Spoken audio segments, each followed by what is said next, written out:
महंगाई का तूफान आने की पूरी संभावना है। कारण है कच्चे तेल का आयात जो कम होता जा रहा है धीरे धीरे। और आयात कम होने का जो कारण है वो ईरान अमेरिका युद्ध है।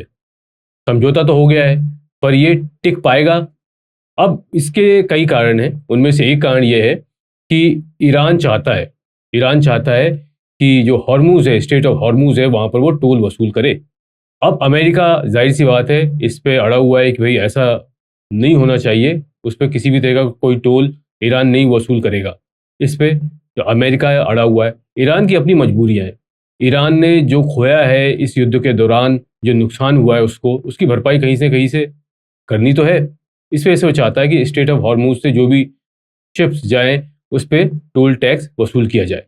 और दूसरा जो कारण है वो ये कारण ये है कि अमेरिका चाहता है कि जो उसके पास न्यूक्लियर वेपन है, जो कि अमेरिका का कहना है कि भाई ईरान के पास न्यूक्लियर वेपन है और वो बता नहीं रहा है, और वो चाहता है कि उसे वो जाके वहां पर चेक करे। अब ईरान क्या इस बात के लिए तैयार होगा? बिल्कुल भी तैयार नहीं होगा। क्यों तैयार होगा? अगर अमेरिका उस जगह पे जाता है, उसके लोग वहां पर जाते हैं, और ये कौन जाने वाले कौन है? International atomic energy agency, IAEA। अगर इसके लोग वहां जाते हैं तो वो उस जगह को देख लेंगे जहां पर ये पूरा काम होता है। और ये हर कोई जानता है कि ईरान ने इसको बहुत अच्छी तरीके से अब तक पूरी दुनिया से छुपा के रखा हुआ है। और तीसरा कारण है, अमेरिका ने जो पैसा सीज किया है ईरान का, जो लगभग $2 बिलियन के आसपास बताया जाता है वहां के बैंकों में जमा है, उस सीज पैसे को जो है अनसीज करने की बात है। हालांकि अमेरिका इस बात को मान गया है, पर लेकिन इससे भी कहीं बड़ा अमाउंट जो है ईरान का, वो दूसरे देशों में भी है। और उसका अंदाज़ा करीबन ये है कि करीबन $100 अरब के आसपास है। 100 से $120 अरब, मतलब $120 बिलियन का जो अमाउंट है, पैसा है, एसेट्स हैं, वो दूसरी कंट्रीज़ में भी सीज पड़े हुए हैं। अब अमेरिका इस बात को मान गया है कि जो पैसे उसने फ्रीज किए हुए हैं उसे अनफ्रीज कर देगा। लेकिन यहाँ पर भी एक अमेरिका की शर्त है। अब अमेरिका की शर्त यह है कि अमेरिका चाहता है कि वो जो पैसा जो वहाँ पर अनसीज होगा, अनफ्रीज होगा, उस पैसे को ना देकर वो उसके बदले में सामान देगा। जैसे कि कोई अनाज हो गया या दूसरी चीज़ें हो गई, वो ईरान को देगा उन पैसों के बदले में। जो भी पैसा है उसमें से काट लिया जाएगा। अब इस बात के लिए ईरान क्यों तैयार होगा? भाई कोई भी देश क्यों तैयार होगा? उसका पैसा वहाँ पर रखा हुआ है और वो चाहेगा कि जो भी पैसा है उसको वापस मिल जाए। अब ये कौन सी बात होती है कि भाई उसके बदले में जो है सामान मिलेगा? इन सब में अगर बात बन भी जाए तो इसराइल को कौन समझाएगा? उसे तो बस ग्रेटर इसराइल चाहिए। अब ग्रेटर इसराइल क्या है? ग्रेटर इसराइल लगभग लोगों को मालूम है, उसका एक सपना है। हालांकि इसका कोई ऑथराइज्ड या कोई ऑफिशियल कोई मेमोरेंडम नहीं है जो दुनिया को बताया गया है, पर इसराइल का सपना है बहुत सालों का, वो यही चाहता है। इसमें क्या है? इसमें मध्य पूर्व के जो देश हैं वहाँ पर, जैसे इराक हो गया, जॉर्डन हो गया, मिस्र हो गया, इन पे कब्जा करना है और इसराइल का विस्तार करना है। अभी जो चल रहा है उसमें वेस्ट बैंक में इसराइल का एक तरह से जो सेटलर्स हैं और सेटलमेंट्स जो है वो चल रहा है। सेटलमेंट्स क्या है? सेटलर्स वो लोग हैं जो वेस्ट बैंक में ज़बरदस्ती जाते हैं, वहाँ पर लोगों के घरों का बिजली पानी काट देते हैं। और जब बिजली पानी कट जाता है तो लोग कैसे रह पाएंगे? उनकी दूसरी सुविधाओं को भी रोक देते हैं। और उसके बाद जब लोग वहाँ से भागते हैं तो उस जगह पे वो कब्जा कर लेते हैं और उस जगह पे अपना घर बनाते हैं, रहते हैं। इनको बोलते हैं सेटलर्स या सेटलमेंट्स। इस तरह की बस्तियां जो है वहाँ पर विस्तार पूर्वक बढ़ाई जा रही हैं। अब आलोचक इसी को ग्रेटर इसराइल के सपने का एक कदम जो आगे बढ़ा चुके हैं उसको बता रहे हैं, उसे क्रिटिसाइज भी कर रहे हैं। अब यहाँ पर आता है हमास और हिजबुल्लाह। हमास जो है वो वेस्ट बैंक और गाज़ा पे, वहाँ पर उसका बहुत असर रहा है, इन्फ्लुएंस रहा है। और ये हर कोई जानता है कि ईरान हमास को सारी सुविधाएं जो भी लड़ने से ताल्लुक़ रखती हैं वो प्रोवाइड करता रहा है, ट्रेनिंग प्रोवाइड करता रहा है, हथियार प्रोवाइड करता रहा है। और दूसरी तरफ हिजबुल्लाह भी वैसे ही कुछ संगठन है जो लेबनान में है। जो पीस टॉक चल रहा था, जो साइन हो गया, उसके बाद भी युद्ध नहीं रुका। क्यों नहीं रुका? उसके बाद भी दिक्कतें आ रही हैं। दिक्कतें इसलिए आ रही हैं क्योंकि 48 घंटे के अंदर ही इसराइल ने लेबनान पे हमला कर दिया। कारण वही है, वहाँ पर हिजबुल्लाह है, वो कहता है हिजबुल्लाह हमारा दुश्मन है। अब जो हिजबुल्लाह है और हमास है, ये एक तरह से प्रॉक्सी माना जाता है ईरान का। और दूसरे शब्दों में हम ये कहेंगे जो इसराइल है वो इस युद्ध को जारी रखना चाहता है। तो उसका फ़ायदा ये है, फ़ायदा क्या है कि वो चाहता है कि ग्रेटर इसराइल बनाए। और इसमें जो दो अड़चने हैं, हिजबुल्लाह है, हमास है, जिसको पूरी मदद जो है ईरान कर रहा है। अब अगर युद्ध रुक जाता है तो उसको भी हिजबुल्लाह पे हमला करने से खुद को रोकना पड़ेगा और हमास पे भी हमला करने से खुद को रोकना पड़ेगा। इस वजह से लगता नहीं है कि ये पीस जो एग्रीमेंट हुआ है, एमओयू साइन हुआ है, ये ज़्यादा दिन चल पाएगा, और ऐसा हो भी रहा है। अब अगर ऐसा होता रहेगा तो तेल का जो कच्चा तेल है उसका आयात कैसे होगा? जाहिर सी बात है, कच्चा तेल का आयात अगर कम होगा, दिक्कतें आएंगी, तो फिर पेट्रोल, डीजल, सीएनजी, एलपीजी के दाम बढ़ेंगे और महंगाई बढ़नी ही बढ़नी है। तो कारण जो है क्रूड ऑयल की कमी। हालांकि अमेरिका ने 60 दिन की छूट ईरान को दे दी है कि वो जो सैंक्शंस उसके ऊपर लगे हुए थे अब हटा लिए गए हैं। 60 दिन तक वो किसी भी देश को कच्चा तेल बेच सकता है। तो क्या अब ईरान से भारत कच्चा तेल खरीदेगा? अब भारत ईरान से कच्चा तेल खरीदता है, नहीं खरीदता है, अब ये कहना थोड़ा मुश्किल है, क्योंकि अभी हम जहाँ से तेल ले रहे हैं वेनेजुएला से और दूसरे जगहों से, अमेरिका के कहने पे ले रहे हैं, और अमेरिका के कहने पे ही हमने इसे बंद किया था। अब 60 से 90 दिन का हमें जो क्रेडिट मिलता है ईरान से, अगर देखा जाए तो सबसे ज़्यादा फायदा हमें वहीं से है, क्योंकि 60 से 90 दिन बहुत होते हैं, करीबन 2 से 3 महीना। आप वहाँ से क्रूड ऑयल वहाँ से आपके पास आएगा, आप उसे प्रोसेस करेंगे, उसके बाद उसको मार्केट में पेट्रोल, डीजल और दूसरी चीज़ें जो बाय प्रोडक्ट उसको बेचेंगे, पैसा आएगा, फिर आप उसे पे कर दीजिए। सबसे आसान है, मतलब 3 महीने, लगभग 3 महीने का क्रेडिट हमको मिलता है। इसके एवज में अगर हम देखा जाए दूसरी जगहों पे, जैसे और दूसरे खाड़ी देश हैं, वो हमें ज़्यादा क्रेडिट नहीं देते, करीबन 30 दिन का क्रेडिट उनसे हमें मिलता है। तो फ़ायदा हमें कहाँ से है? ईरान से तेल लेने में। और ईरान से अगर हम कच्चा तेल लेते हैं तो दूसरा फ़ायदा ये भी है कि हमें डिस्काउंट भी मिल जाता है वहाँ से, और हम अपने लोकल करेंसी, हमारा जो रुपीज़ है, जो रुपया है, उसमें ले सकते हैं। हमें कोई डॉलर में पे करने की ज़रूरत नहीं है। इसी तरीके से हम रशिया से भी तेल खरीदा करते थे, और जब तक सैंक्शन लगा उसके बाद भी हमने खरीदा है। जब यूक्रेन और रशिया का जब युद्ध हुआ उसके बाद भी हम तेल खरीदते रहे, कच्चा तेल, और अच्छे खासे डिस्काउंट में हमने खरीदा। पर अब हम नहीं खरीद रहे हैं अमेरिका के कहने पे। तो इसलिए महंगाई का जो बढ़ना है लगभग तय है। अगर हम मान भी लें कि जो कच्चा तेल हम खरीदते हैं, अगर हम वापस ईरान से चालू कर दें, तो इसकी संभावना बहुत है कि जो अभी अस्थिरता आई है पेट्रोल में, डीजल में, इसकी कीमतों पर, ये काफ़ी हद तक कम हो जाएंगी। तो एक बार मान लें कि चलिए किसी तरीके से भारत जो है ईरान से तेल खरीदने में सक्षम हो जाता है और वो ईरान से खरीदता है, तो क्या इसके बाद ऐसा मुमकिन है कि इसका फ़ायदा देशवासियों को मिलेगा? ऐसा मुमकिन नहीं लगता, क्योंकि पिछले 7 साल या 10 साल में हम देखें, जिसमें कई बार कच्चे तेल के दाम कम हुए हैं, पर जनता को कोई राहत नहीं मिली।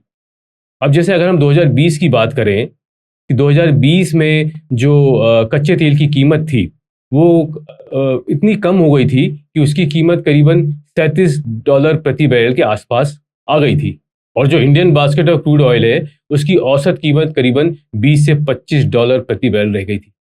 पर पेट्रोल के दाम उस वक्त नहीं कम किए गए थे। वित्तीय वर्ष 2015-16 में भी क्रूड ऑयल की कीमत जो है 46 रुपये प्रति डॉलर के प्रति बैरल के हिसाब से रह गई थी। लेकिन जब हम पेट्रोल डीजल की कीमत उस वक्त देखें तो करीबन 60 रुपये लीटर के आसपास जो है पेट्रोल बिक रहा था, और उसी वक्त जो डीजल की कीमत है वो 45 से 50 रुपये लीटर के आसपास थी। पर लेकिन 2014 में हम देखते हैं, उससे जस्ट 1 साल पहले जब यूपीए की सरकार थी, कांग्रेस की सरकार थी, मनमोहन सिंह का जो आखिरी कार्यकाल था उस साल 2014 में, तो करीबन ये 105 से 108 डॉलर प्रति बैरल हुआ करता था, और उस वक्त जो कीमत थी 65 से 72 रुपये लीटर के बीच थी, और जबकि डीजल जो था 55 से 58 रुपये प्रति लीटर था। अब सोचने वाली बात यह है कि 2014 में जब 105 डॉलर प्रति बैरल हुआ करता था, 108 डॉलर प्रति बैरल हुआ करता था, तब 65 रुपये लीटर करीबन पेट्रोल था, 65 से 72 रुपये लीटर। लेकिन उससे 1 साल बाद ही जब 2015 में जब 46 डॉलर प्रति बैरल करीबन हो गई, उस वक्त जो उसकी कीमत थी करीबन 60 रुपये प्रति लीटर के आसपास थी। अगर देखा जाए तो ये कीमत में बहुत ज़्यादा फर्क नहीं आया। जो क्रूड ऑयल की कीमत जो 105 डॉलर प्रति बैरल थी 2014 में, और वो घटकर करीबन 46 डॉलर प्रति बैरल हो गई, आधे से भी कम हो गई, और कीमत जो है पेट्रोल की मार्केट में और डीजल की कीमत वो आधी नहीं हुई।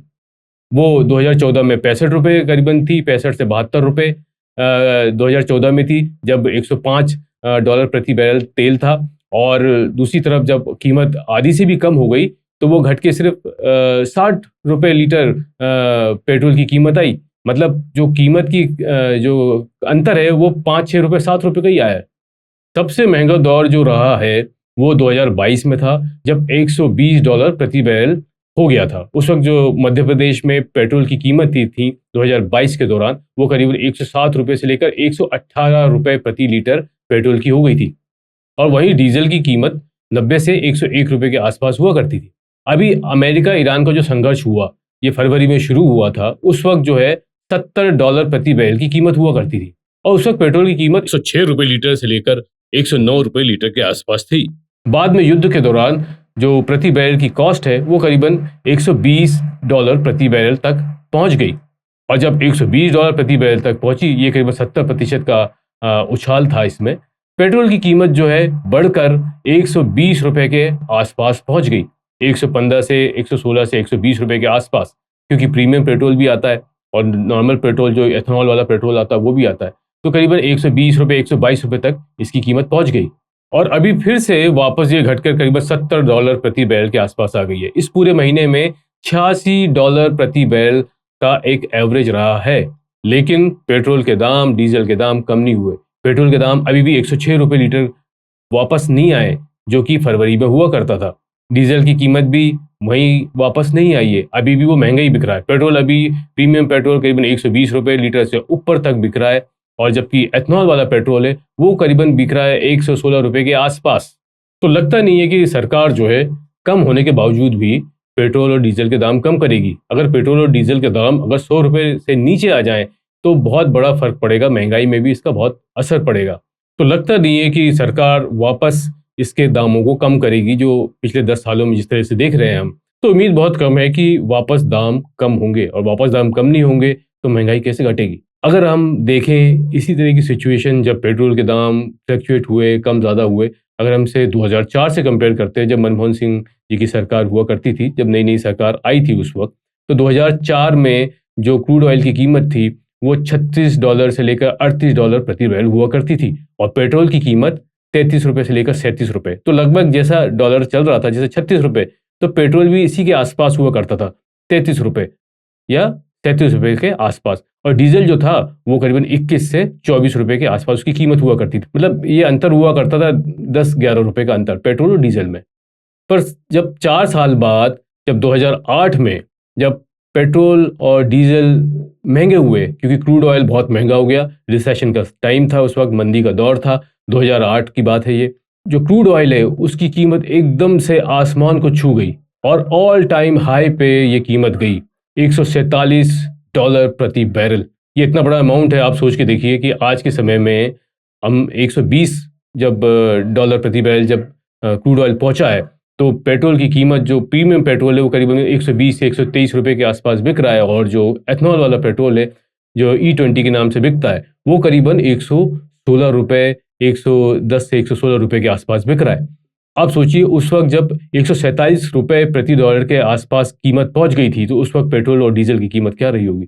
उस वक्त जो पेट्रोल की कीमत थी वो 45 रुपए से लेकर 41 रुपए प्रति लीटर हुआ करती थी। $147 प्रति बैरल होने के बावजूद भी 45 से 41 रुपए ये पेट्रोल की कीमत थी, और डीजल था 31 से 35 रुपए। अब सोचिए कि जब $120 प्रति बैरल पहुंचा, तो हमारे यहाँ अभी जो कीमत जो पहुंची थी, जो चढ़ गई बिल्कुल, अभी भी वैसी की वैसी ही है, 120 रुपए से ऊपर चला गया है पेट्रोल की कीमत, 116 से 120 रुपए से ऊपर चला गया। इन दोनों के बीच में रहता है पेट्रोल की कीमत, और डीजल की कीमत जो है इससे 10-11 रुपए कुछ कम होगी। पेट्रोल की कीमत उस वक्त 45 रुपए थी जब 147 पहुंचा था। आप सोचिए, तो वो उस वक्त उसको कैसे मैनेज कर रहे होंगे, ये तो मतलब बहुत बड़ी बात है। और जो डॉक्टर मनमोहन सिंह थे हमारे एक्स प्राइम मिनिस्टर, वो पूरी दुनिया में उनको लोग जानते हैं, उनके इकोनॉमिक्स की नॉलेज के बारे में, बहुत बड़े अर्थशास्त्री थे वो, पूरी दुनिया भर में मशहूर थे। अब यही बात हम देखिए 2014 में जब उनका कार्यकाल का अंत हुआ, चुनाव हारे और प्रधानमंत्री के पद से हट गए, उस वक्त जो कीमत थी $105 प्रति बैरल, 105 से $108 प्रति बैरल के आसपास एवरेज चल रहा था क्रूड ऑयल का। उस वक्त पेट्रोल की कीमत थी 71 से 74 रुपए प्रति लीटर, और डीजल की कीमत हुआ करती थी 55 से करीबन 60 रुपए प्रति लीटर के बीच में। मतलब 71 से 74 रुपए के बीच में पेट्रोल की कीमत, और डीजल की कीमत 55 से करीबन 60 रुपए लीटर के आसपास, $105 प्रति बैरल पे। और अभी जो है एट प्रेजेंट करीबन पूरे महीने $86 प्रति बैरल के हिसाब से क्रूड ऑयल का आयात हुआ है, और उसके बाद कीमत है $120। तो कहने का मतलब ये है कि अगर क्रूड ऑयल आ भी जाए अच्छा खासा और वहाँ से स्ट्रेट ऑफ हार्मुज से निकलने भी लग जाए, तो भी पेट्रोल डीजल की कीमत कम होने के आसार दिखाई नहीं देते, क्योंकि सरकार शायद इसकी कीमत नहीं कम करे।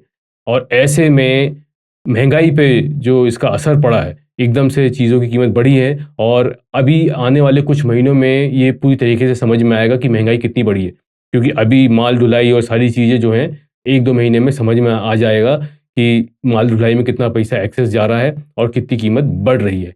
2 से 3 महीने में इसका पूरा खाका दिखाई देगा। तो कहने का मतलब ये है कि महंगाई का जो ये बम है, ये जो फूट रहा है अभी, ये अभी और बढ़ सकता है। मैं राकेश ठाकुर, मुखोटा एक्सपोज़ से।